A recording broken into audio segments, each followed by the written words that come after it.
The flashing red and blue lights painted our living room in a chilling glow, reflecting off the windows and dancing across Hazel's tear-streaked face. She clung to me, tiny arms wrapped around my waist, her small body trembling. My stomach twisted as I realized what had happened. My own sister, Blair, had called the police, accusing my gentle, sweet Hazel of harming her cousin, baby Leo. I couldn't breathe. I wanted to scream, to shake Blair and demand why she would say such a thing. But instead, I held Hazel tighter, whispering that everything would be okay. When the officers arrived, they spoke in clipped, professional tones, detailing Blair's claim that Hazel had attacked Leo out of jealousy. I stared at them in disbelief, my mind refusing to grasp the words. Hazel, my little girl, who loved to share her toys and hug everyone she met, had supposedly hurt a baby? My voice cracked as I tried to defend her, telling them she wouldn't hurt anyone. I pleaded, explained how she had been excited to meet her cousin, how she had been gentle and kind. The officers listened, but their faces were unreadable. Then came the blow I hadn't expected. Walter and Maureen, my own parents, had sided with Blair. They claimed they always knew Hazel had problems, painting my daughter as a danger I somehow hadn't noticed. The betrayal stung deeper than anything else. The people who had promised to love and protect me, to support me, were now questioning my child. I felt as though the floor had been ripped out beneath me, leaving only an icy emptiness. Hazel looked up at me, confusion and fear in her eyes, and I felt my heart shatter. How could they believe such lies about her? How could my family betray us like this? The officers warned that Child Protective Services would be involved, leaving me with the task of comforting my daughter in the aftermath. I held her in my arms, rocking her gently, feeling her tiny body quiver against mine. I whispered over and over that she was safe, even as my own heart ached with doubt and pain. For hours, I sat on the couch, Hazel clinging to me, afraid to let go.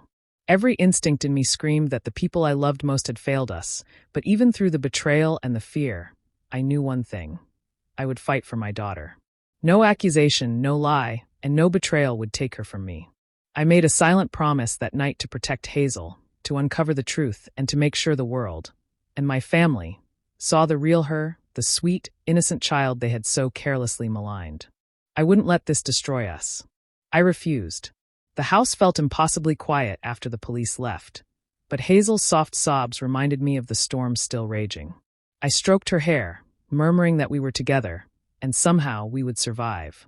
Even when everyone else seemed against us, I knew we had each other, and that would be our strength. I grabbed my phone and called Daphne, my closest friend and a family law attorney.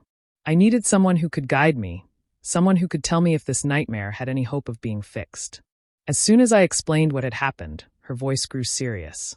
She told me this was extremely serious. I had to act fast, gather proof, and protect Hazel. There was no time to wait. After the call, I tried to piece together the day in my mind, replaying every moment. Hazel had been so excited to meet her cousin Leo, chattering nonstop as we walked into Blair's house. Blair had been on edge, moving quickly around the living room, checking her phone, pacing, and glancing at the baby constantly. When the doorbell rang, Blair had stepped out, leaving Hazel and me alone with the baby for a few minutes. Nothing unusual happened, at least from what I could see. Hazel laughed and tried to gently hold Leo, who cooed softly. I couldn't imagine anything in that short time could have caused the accusations Blair later made. Then my phone rang. It was my father. I froze as I saw his name on the screen. The moment I answered, his voice came harsh and cold. He spoke with anger, his words sharp as he criticized Hazel and told me he believed Blair's version without hesitation. He said Hazel had always been difficult and that perhaps Blair's concerns were justified. I felt a shock run through me. My own father was siding with Blair, completely ignoring the daughter I had raised, the child I knew to be gentle and loving. It was as if the ground beneath me had shifted once again, leaving me unsteady and alone. That call made it painfully clear how deep the betrayal went. It wasn't just Blair. My parents were involved, reinforcing her lies and creating a story that painted Hazel as dangerous. I felt completely isolated. Even my mother remained silent, allowing my father's words to echo without defending Hazel. The people who should have protected my daughter had instead chosen to trust Blair blindly. Every memory of trust one had with them seemed meaningless now. I sat quietly, Hazel beside me, her small hands clutching mine as she tried to understand why everyone was upset. The room felt heavier than before, suffocating with the weight of lies and deception. I knew I had to stay strong for her, but the reality of being completely on my own hit me hard. My parents' support, which I had always counted on, was gone, leaving me to navigate this alone. As I thought through my next steps, I realized that this betrayal wasn't just a mistake. It was deliberate. Blair's lies, combined with my parents' blind trust, had formed a web of falsehoods around us.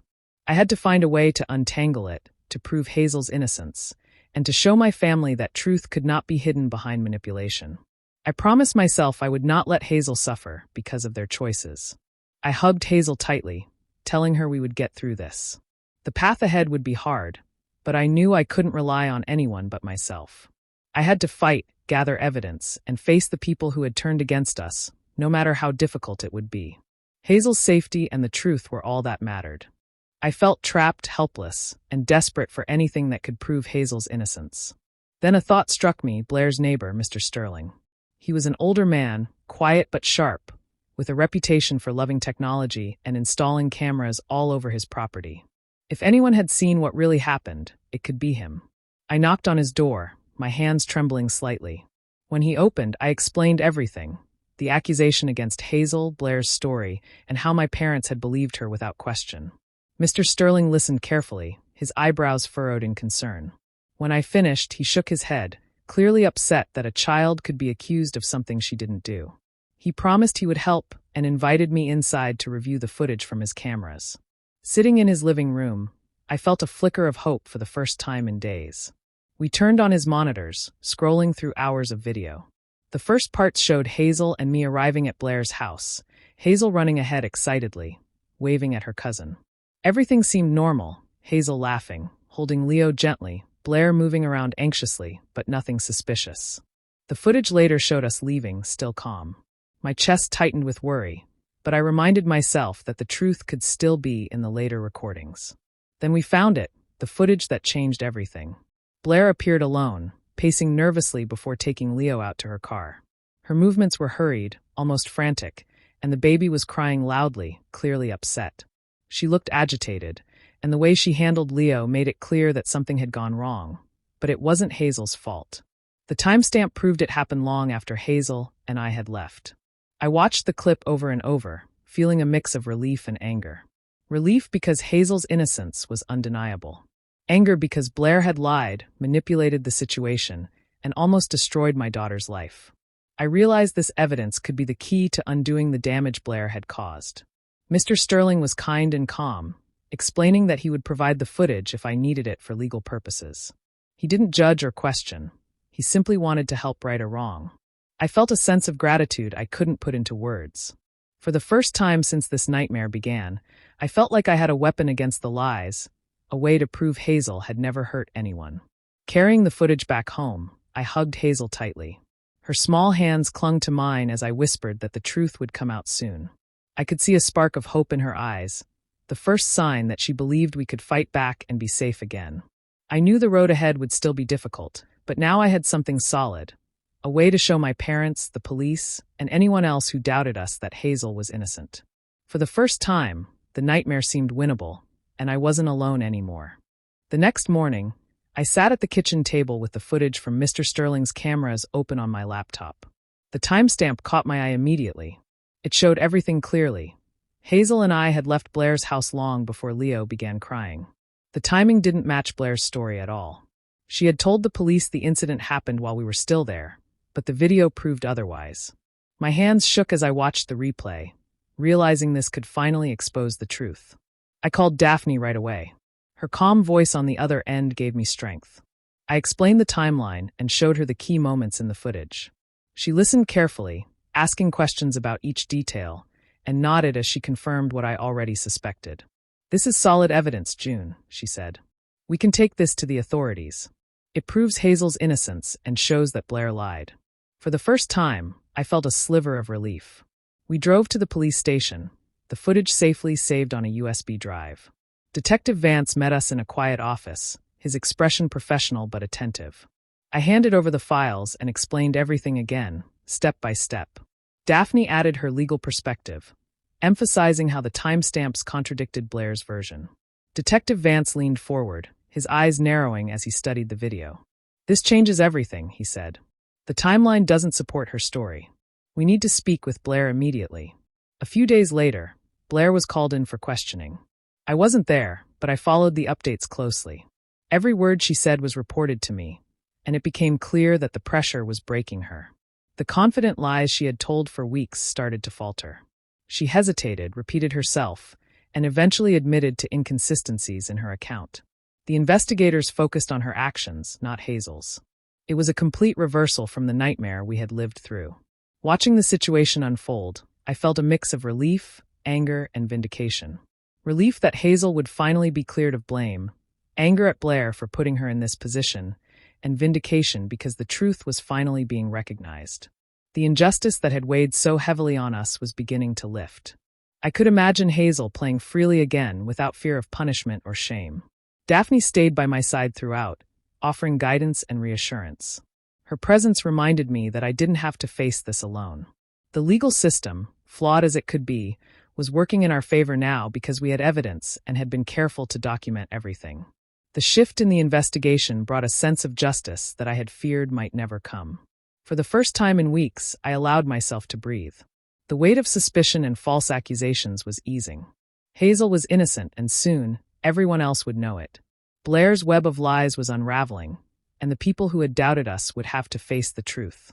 I held on to that thought, knowing the coming days would still be difficult, but believing that finally, the nightmare was starting to end.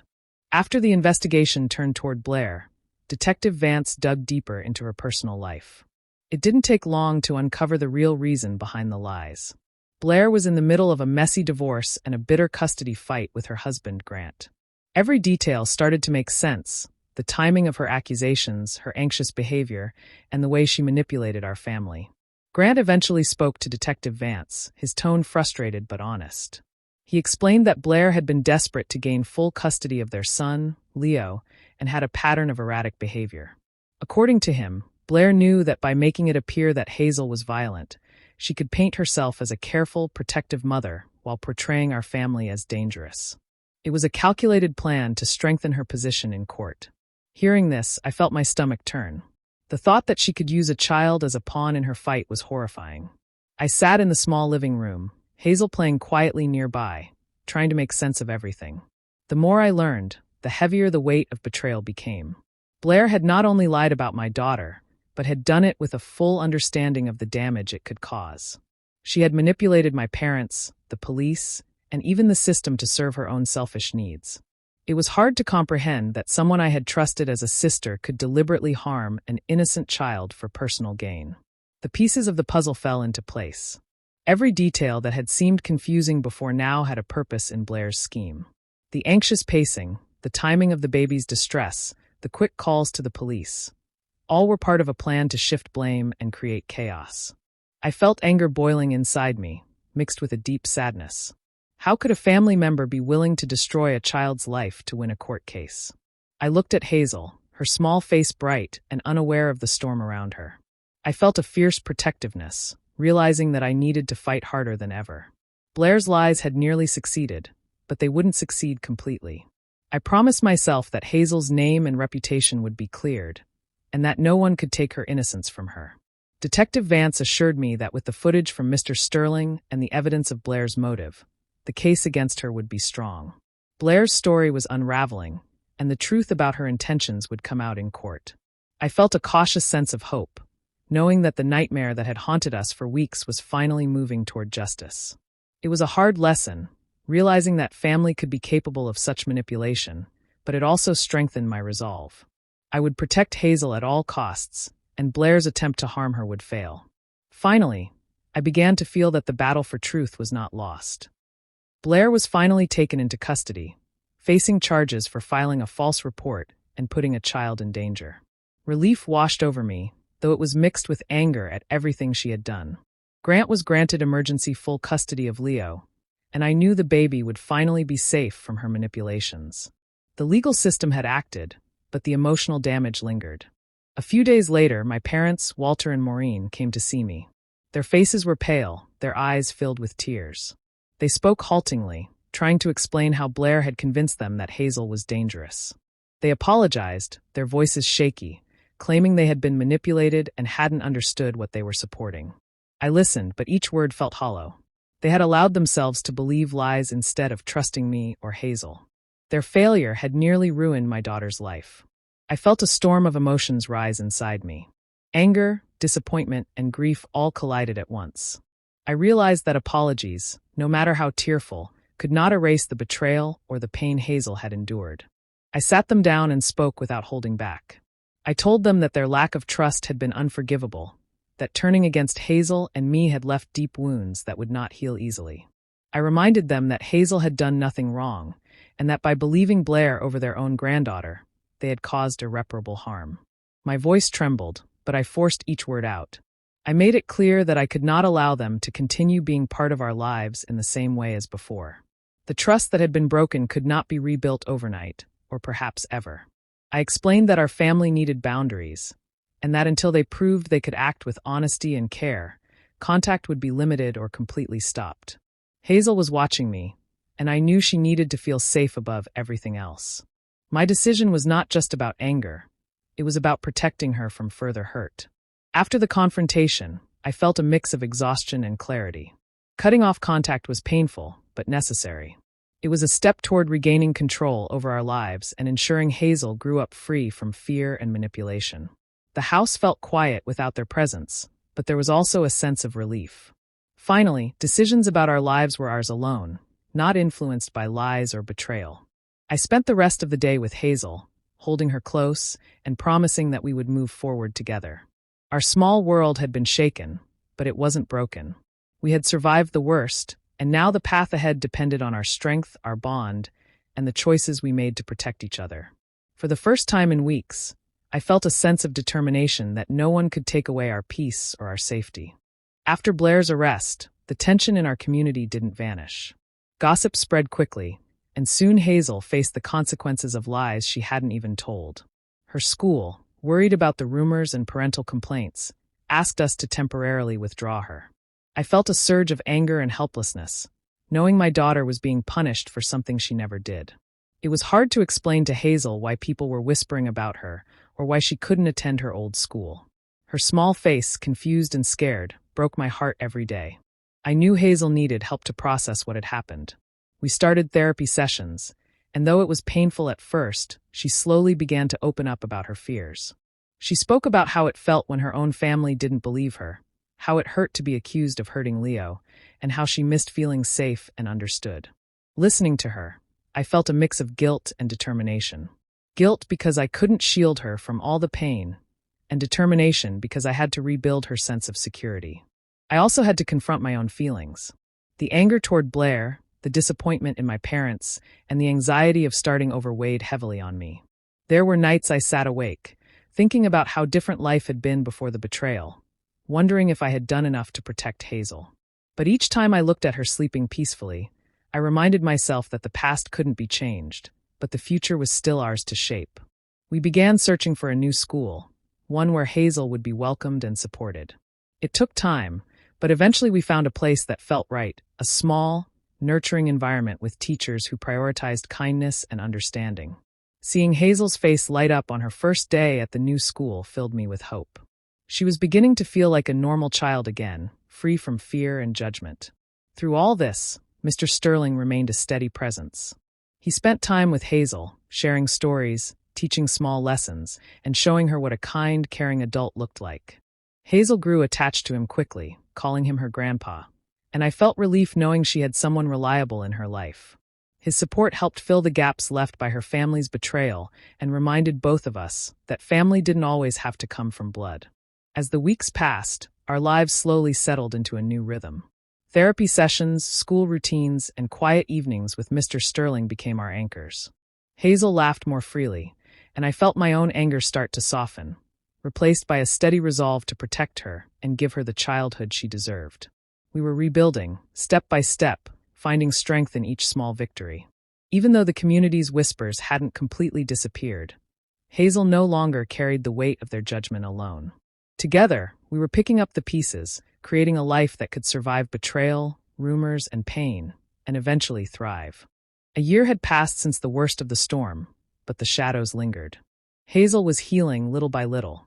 She laughed more freely now and played without hesitation, but certain moments, loud noises, sudden movements, or even someone raising a voice, still made her flinch.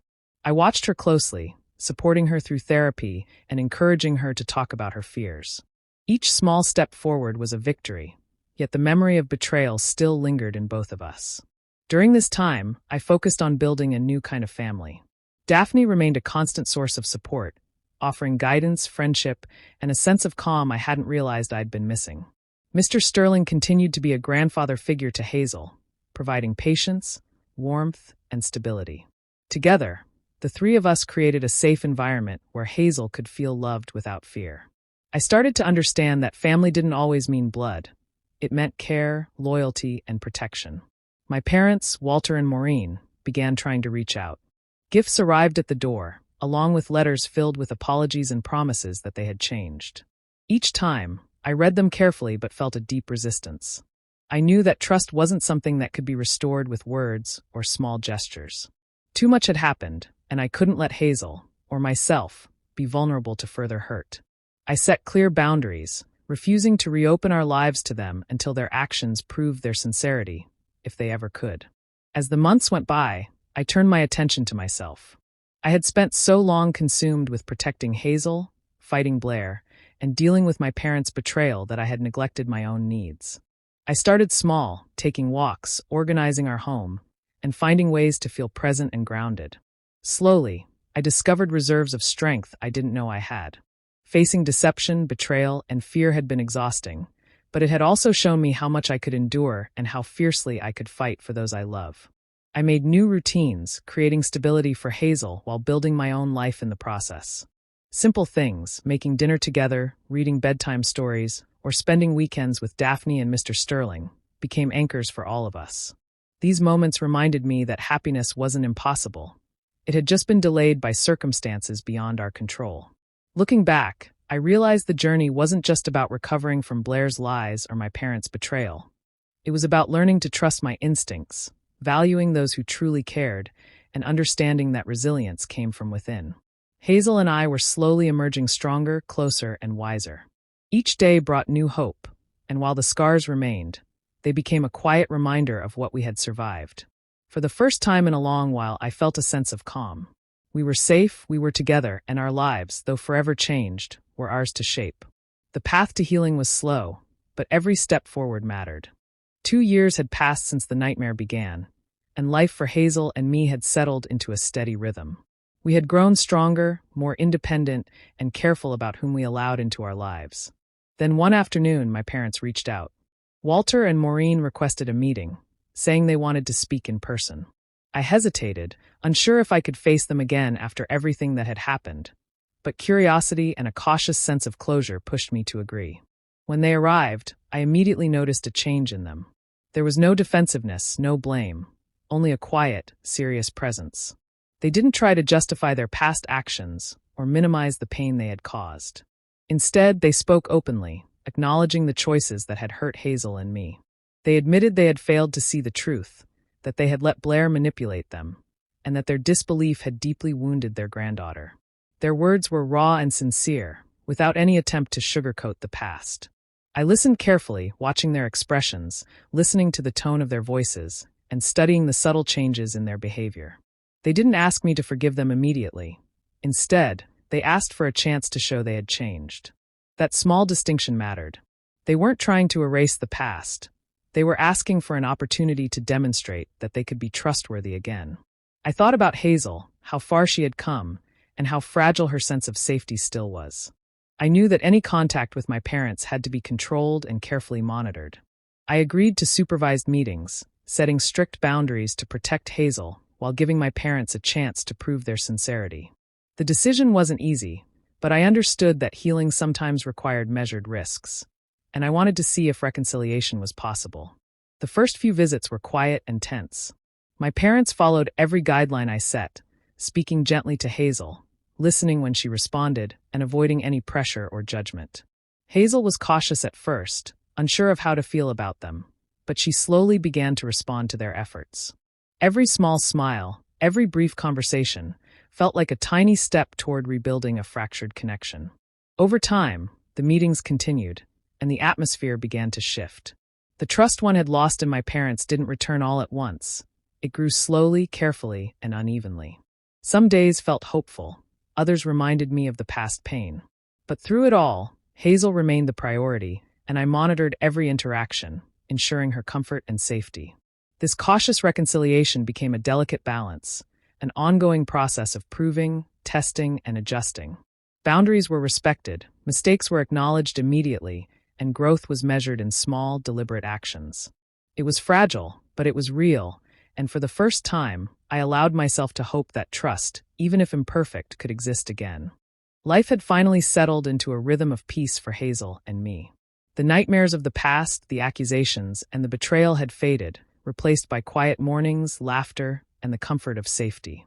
Hazel thrived in her new world. She was confident, joyful, and surrounded by people who truly cared for her. Her smiles were genuine, unshadowed by fear, and each day brought small victories. A story read without interruption, a game played without hesitation, a sleepover enjoyed with friends who accepted her fully. The revenge I had sought was not about punishment or anger. It wasn't about Blair losing or being exposed. It was about reclaiming our lives, creating a space where Hazel could grow free from manipulation and lies. That realization brought a sense of calm and fulfillment I hadn't felt in years. The hardest battles had been fought, and we had survived them together. Our resilience became the quiet triumph over every deceit and betrayal. Blair was gone from our lives, removed by her own choices and lies. She had lost custody of Leo, severed ties with her sister, and watched as my parents' loyalty shifted to truth and clarity rather than blind devotion. Her absence, though once a source of anger, now felt like a relief. We were free from her manipulations, free to live without constant worry or fear of false accusations. Her power over us had disappeared, replaced by the stability and love we had worked so hard to build. Each evening, as I tucked Hazel into bed, I felt a profound sense of satisfaction. Her soft breathing, the way she clutched her favorite blanket, the peacefulness in her face, all reminded me that the greatest victory wasn't in revenge, but in safety, love, and life rebuilt. I sat beside her for a moment longer, watching her drift into sleep, and felt a quiet pride in what we had accomplished. Our life was no longer defined by betrayal, but by choice. The choice to trust, to nurture, and to protect. Every smile, every hug, every calm night of rest was proof that we had won in the truest sense. Hazel's happiness, our bond, and the family we had carefully created became the measure of our triumph. Do you think I did the right thing cutting off my parents, or should I have given them another chance? I'm curious to hear your thoughts. If you want more stories like this, subscribe and hit the notification bell.